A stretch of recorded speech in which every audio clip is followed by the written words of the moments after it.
Welcome to Chit Chat with Manoj. This segment, Chit Chat with Manoj, is a regular feature on the Capital Forum. However, due to high volume and popular demand and requests, we shall repeat this noteworthy segment right here on Women's Worldview. The host of Chit Chat with Manoj, Mr. Manoj Singh, CEO of Caesar Productions. Welcome to Chit Chat. I'm Manoj Singh. Hello, Adab, Namaste. On this show, we are going to talk about different issues which are very important for South Asian community. These are topics which are sensitive, very hard to talk about, sometimes ignored because of our cultural background. But talking helps, we all know that. So today on our show, we are going to talk about censorship in films. And to talk about this topic, I want to welcome two of my panel members, Leena Jayaswal, she's a professor at American University and Film School, and then Vikram Kolluru, who's an amateur filmmaker and also a theater artist. In the last two DC South Asian Film Festival, we noticed in the press conference there was a pattern. There were people who want more censorship. They were talking about things like item numbers, skimpy clothing, and it seems like they want more conservative films from the old days. Also noticed that these questions were coming out from an age group which I believe might have come to America 30, 40 years ago. But it is important that we put this in a context. We are very blessed that we were here in a democratic country in a Western world, or they also call it a free world, in US or even India, although the democracy is a little bit different, but at least we have the option to walk into a Blockbuster store or even download a movie which we want to watch regardless of its grading. But in countries like South Korea or even Saudi Arabia, you don't even have that choice. So Leena, let me ask you, what is your perspective? Less or more? I think we have to be very careful when we talk about censorship, and I worry that if we have a board that censors films, that we're losing a lot of opportunities. One, a filmmaker may decide, well, I need this film to pass, so I'm not going to tell the story that I actually want to tell. And so they're self-censoring before they even get to the part where they are making the films. And the second point I think is also very important is whoever's at the head of the censor board deems the values for the culture. So if my moral compass is different than the person who is controlling the censor board, then maybe we're not having a connection, right? And so I think we have to be very careful on who's in power and what they decide can be censored and what can't be censored. Good point. What do you think, Vikram?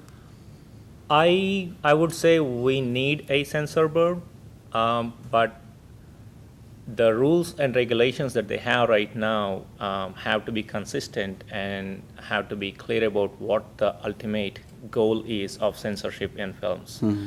They can't just randomly say that, oh, you can't smoke in films, and you can go kill 100 people, human beings, and which is okay for them.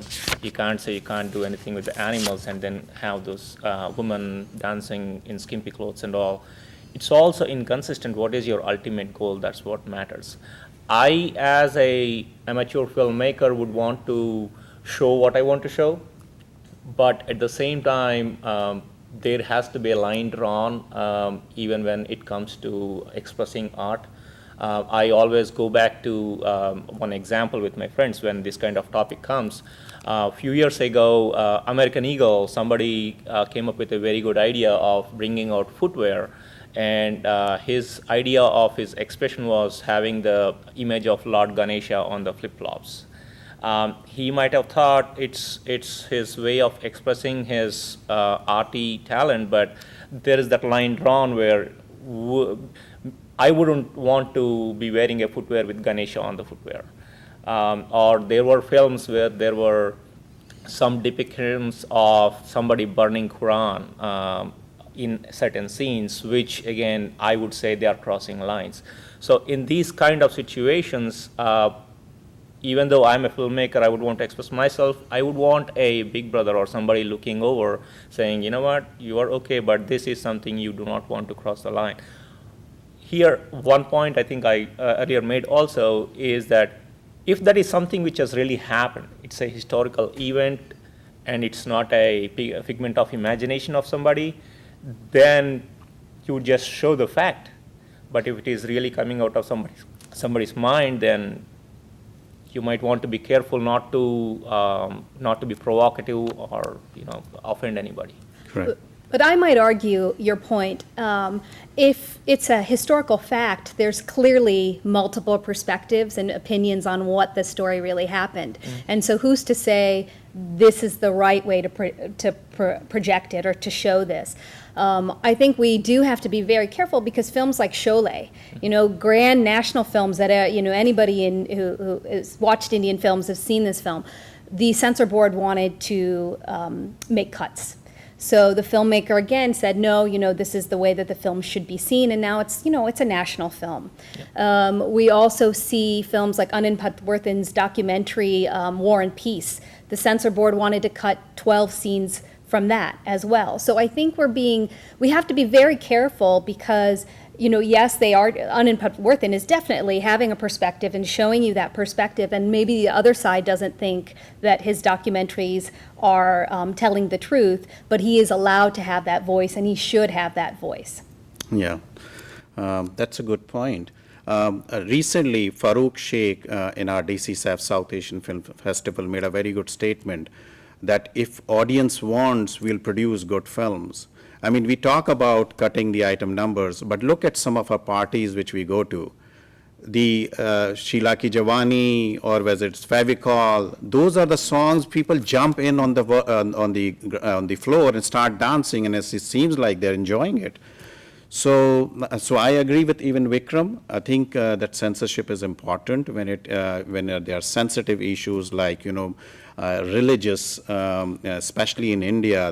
Very soon something can spark and there could be a riot. So to some extent, but on the other hand, I agree with Leena that it is whose moral value are you talking about? I mean, that it is important that the artist should not be bound to write or create a film which he doesn't believe in, and a lot of good work might be lost. So we're lucky to be in U.S. Give us, Leena, something about the censorship in America. Sure. I think, we think just because we're here in the U.S. that everything is free and that there's freedom of the press and all of this, but we also have to look at the ratings that are assigned to films in the U.S. And that is done by a secret board. Nobody really has access to meet these people to talk about why my film got this rating versus your film getting this rating. And again, there becomes it's very similar to what's happening in India. It's a governing body that decides what this film should be rated, and we may say, well, we can watch the film anywhere, but for the filmmakers who are doing theatrical releases, that's money, right? That's their livelihood. And so if something gets an NC-17 rating versus an R rating versus a general audience rating, that is, there's people in the seats that won't be, giving them money to the film. So there was this great documentary probably about 3 or 4 years ago done on the U.S. rating system called This Film Is Not Rated by filmmaker Kirby Dick.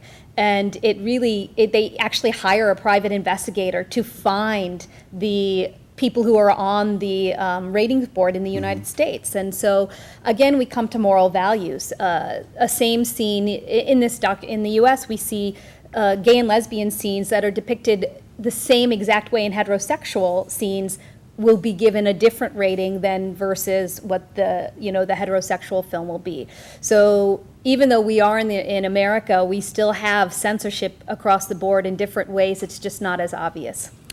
Yeah, even India has come a long way. In fact, I remember the days when even if your part of your body was showing, it would receive an A rating.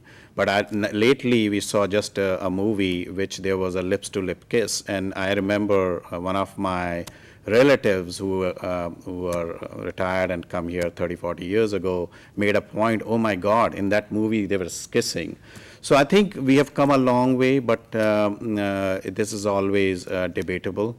And so I read something on the internet that over here, I think in America, the Central Board of Film Certification rates films, and you know the ratings, U for Universal requires parental guidance and all of that, and NR, PG, PG-13. But in India is a government governing body. I don't know whether it's Independent Board of Film Certification, and it's headed by Shamla Tagore at present. So any other closing points you'd like to make? I think I would say from your question, we do need a censor board, and there have to be consistent rules and regulations. They should know what their ultimate goal is rather than just throwing in regulations which really don't make any sense. We do want a big brother just to control any provocative situations. We don't want the art to create problems. You want art to be entertainment. So that's where I'm coming from. And I would argue that I think some of the greatest thoughts and some of the greatest revolutions have come from people pushing those boundaries. And so I think that it would be hard for me to say that those perspectives should not be seen, even if they do create some controversies. So, ladies and gentlemen, you heard both the perspectives. Thank you very much. It's time to wrap up. And more can be said about this topic, but we only had few minutes.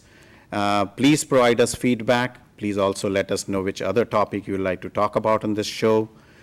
Thank you. Goodbye. And remember, life is short. Have fun. Thanks.